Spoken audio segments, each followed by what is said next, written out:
अस्सलाम वालेकुम दोस्तों। मेरा नाम आदिल इसहाक है और ब्राइट फ्यूचर एकेडमी के एक और वीडियो में मैं आपको खुश आमदीद कहता हूँ। दोस्तों, मैंने आपको शुरू में क्या कहा है? अस्सलाम वालेकुम। हर लेक्चर में यही कहता हूँ, अस्सलाम वालेकुम। क्या आप इस चीज का जवाब देते हैं? आप वालेकुम सलाम जवाब में कहते हैं? तो मेरे भाई, जब भी आपको कोई सलाम करे तो सलाम का जवाब जरूर देना है। तो मैंने कहा अस्सलाम वालेकुम, तो आपने क्या कहना है? वालेकुम सलाम। उम्मीद करता हूँ आप खैरियत से होंगे। हमने चैप्टर नंबर 4 सेल शुरू किया हुआ है, तो आज उसमें हम पढ़ेंगे पैरेललिज्म्स और गैलेक्सिज्म्स। तो मैं जब भी लेक्चर शुरू करता हूँ तो दो एडवाइस आपको देता हूँ। जब भी आप लेक्चर सुने, एक हैंडफ्री लगाकर सुने, और दूसरा, कॉपी पेन से ले लिया करें ताकि जो इंपॉर्टेंट पॉइंट्स हो वो मिस ना हो सके। तो इसी एडवाइस के साथ आज का अपना लेक्चर शुरू करते हैं, जो कि है पैरेललिज्म और ग्लाइसिज्म। ये बहुत ही इंपॉर्टेंट शॉर्ट क्वेश्चन आ सकता है कि डिफरेंस बिटवीन पैरेललिज्म और ग्लाइसिज्म के बारे में फर्क लिखें। अच्छा, अब जो चीज हमने डिस्कस करता हूं मैं आपके साथ, मैं बारहा कहता हूं कि जो चीज आप पढ़ रहे हैं सबसे पहले उसका पता करें कि वो चीज है क्या। अब जैसे हमारे पास वर्ड है पैरेललिज्म्स, अब इसका मतलब क्या है? पैर का मतलब है ऑक्सी, सोम का मतलब बॉडी, यानी oxy body, oxy body, oxy body. Oxidation के बारे में आपने पढ़ा है? क्या होता है वो? जिसमें हाइड्रोजन की तोड़ फोड़ हो रही हो, रिमूव हो रहा हो, ऐड हो रहा हो, removal oxygen, addition of hydrogen का ऑक्सीडेशन।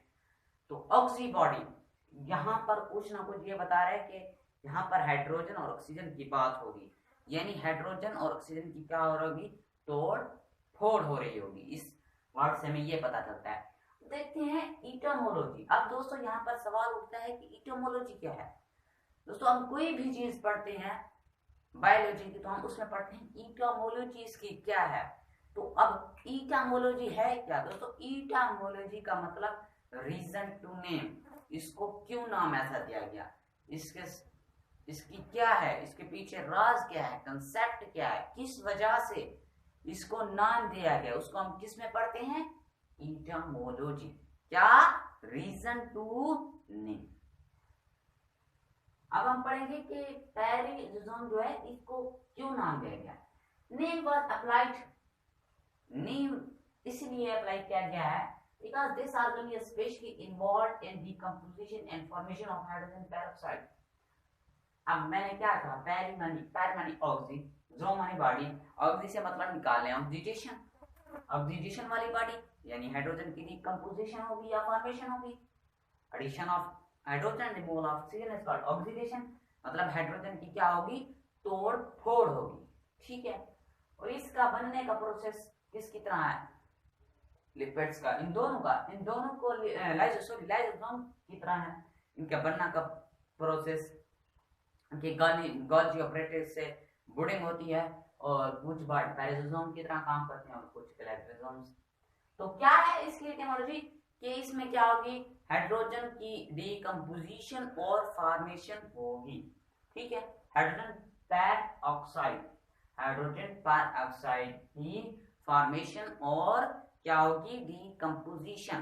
किसमें? पैरेललिज्म। ये लिख लें कि अब क्या है, एक बार फिर बता देता हूं कि पैरेललिज्म क्या है कि इसमें हाइड्रोजन पर ऑक्साइड की डिकम्पोजिशन होगी या फॉर्मेशन होगी, यानी तोड़ फोड़ होगी। ठीक है, अब डिस्कवरी। अब इसको डिस्कवर किसने किया? इसको डिस्कवर किया एक बहुत ही अहम साइंटिस्ट डीडियो और कोवर्कर ने सन 1965 में। डीडियो और कोवर्कर ने आइसोलेटेड पार्टिकल्स फ्रॉम, जो क्या है, पार्टिकल अलग किए, एक एक करके आइसोलेट छोटे छोटे टुकड़ों में अलग किए। किससे? लिवर और अदर टिश्यू।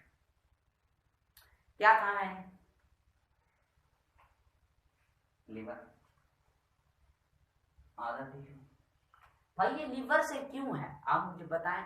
हमारे बॉडी में सबसे ज्यादा तोड़ फोड़ कहाँ होती है, क्योंकि यहाँ पर लिवर जिगर में, तो सबसे जो ज्यादा तोड़ फोड़ होती है वो लिवर में होती है। इसीलिए ये जो मॉलिक्यूल्स हैं वो किस में पाए जाते हैं, लिवर में। ठीक है, अदर टिश्यू कौन से, यानी जिनमें तोड़ फोड़ होती है हम उसमें पेरिजोम्स होते हैं, बस यही याद रखना है। एक लिवर हो गया, और अदर टिश्यू जिनमें क्या हो रही होती है, तोड़ फोड़ ज्यादा हो रही होती है, उसमें क्या होता है, पेरिजोम्स। और तोड़ फोड़ किसकी, हाइड्रोजन की नहीं, हाइड्रोजन पर ऑक्साइड H2O6 बहुत ही इंपॉर्टेंट है ये। अक्सर लोग लिख देते हैं कि हाइड्रोजन, हाइड्रोजन नहीं बल्कि हाइड्रोजन पर ऑक्साइड H2O6। अच्छा, जो कि किससे भरे होते हैं, इनरिच्ड विद एंजाइम। ये इन दो एंजाइम से क्या होते हैं, इनरिच्ड होती हैं, एक कैलैक्सिस और पैरासाइट्स, और ग्लाइकोलिक एसिड और अदर एंजाइम्स। अच्छा, अब इसका स्ट्रक्चर कैसा है, सिंगल मेम्ब्रेन बॉन्ड है। सिंगल मेम्ब्रेन का क्या मतलब, ऐसे सिंगल है, यूं नहीं, डबल नहीं है, सिंगल है। ठीक है, 0.5 माइक्रोमीटर डायमीटर, बहुत ही छोटा डायमीटर में, बहुत ही छोटी है, और क्या रखती है, कंटेनिंग एंजाइम्स। एक क्या है, single membrane bond, 0.5 micrometre in diameter, और एंजाइम रखती है, क्योंकि यहाँ पर भी है एंजाइम, इसमें बहुत ज्यादा इनरिच्ड होते हैं। ऑकरेंस एनिमल्स में भी पाई जाती है और प्लांट्स में भी, एनिमल्स में भी और प्लांट्स में भी। तो ये था पैराक्सोसोम्स। अगर आपको कोई सवाल हो तो कमेंट बॉक्स में पूछ लें, या किसी चीज की समझ ना आए हम आपकी खिदमत में हाजिर हैं इंशाल्लाह। अच्छा, अब आ गई बात ग्लाइएक्सोसोम्स। भाई ये क्या है, अब इसको, इसका नाम नहीं देखना हमने, इसको इस वजह से, इस बेस की वजह से, ग्लाइकोसिलेट साइकिल की वजह से इसको नाम दिया गया है। तो अब क्या है वो, primary activity is germinate seeding is, जो ग्लाइकोसिलेट साइकिल है उससे मुराद ये है conversion of stored fatty acid to carbohydrate. अब हमारे पास फैटी एसिड स्टोर है, जब वो किस में हो जाए, कार्बोहाइड्रेट्स में कन्वर्ट हो जाए, तो हम उसको क्या कहते हैं, ये क्या है, ग्लाइकोलेट साइकिल। ठीक है, अच्छा, this achieve through a cycle. और ये जो, अब अच्छा, ये बात होगी ग्लाइकोसिलेट की। साइकिल क्यों हमने वर्ड इस्तेमाल किया साथ, साइकिल, क्योंकि ये जो प्रोसेस होता है, ये वाला, ये जो प्रोसेस होता है, ये किससे अचीव होता है, ये अचीव होता है एक साइकिल के प्रोसेस से, साइकिल, साइकिल की तरह। अब साइकिल का क्या मतलब, कि ऐसे ऐसे गोल गोल मोल, गोल गोल मोल। ठीक है, एक साइकिल चक्कर की तरह, क्योंकि ये होता है, तो इसीलिए हम कहते हैं इसको ग्लाइकोलेट साइकिल। है क्या, conversion of stored fatty acid to carbohydrates. Stored fatty acid का कार्बोहाइड्रेट्स में कन्वर्जन क्या कहलाती है, glycolate cycle. Glycolate enzymes are present in glycosomes, इसमें भी एंजाइम्स होते हैं, इसमें एंजाइम्स भी होते हैं, क्योंकि मैंने कहा है कि कोई भी चीज हो उसमें एंजाइम्स होंगे।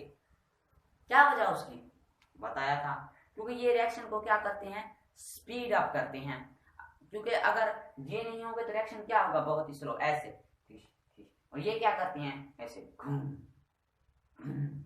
अगर अब जैसे मैं सांस ले रहा हूं, अब मैं सांस ले रहा हूं, तेजी से मेरा सांस आ रहा है, अगर एंजाइम्स नहीं होंगे तो क्या होगा, कि मैं, हो सकता है कि मैं, मुझे 10 दिन के बाद सांस है, 20 दिन के बाद है, तो लिविंग ऑर्गेनिज्म जिंदा नहीं रह सकते।